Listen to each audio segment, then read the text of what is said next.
Ndoa ina changamoto mingi sana wewe mwanadada. Kama utakubali kuingia kwenye ndoa, lazima ukubali kupitia, lazima ukubali kurushiwa chechi za maneno usiku na mchana.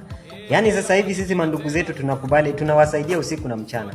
Wengine wetu wana hustle, wanawalipia karo, wanasaidia wazazi vizuri. Lakini kiwango ambacho utaoa tu hivi utakapopunguza mkono wako kwa ajili ya kusaidia wazazi na mandugu zako, mke wako lazima laumiwe. Yaani wanawake wanapitia. Mke wako lazima pitie changamoto. Mke wako lazima udiwe. Mke wako lazima asemwe, bwana amekuja, ndugu wetu amebadilika, siku hizi hatusaidii, siku hizi sijui afanyi. Wanawake bwana mnapitia. Lakini zaidi ya yote mvumilivu mla mbivu.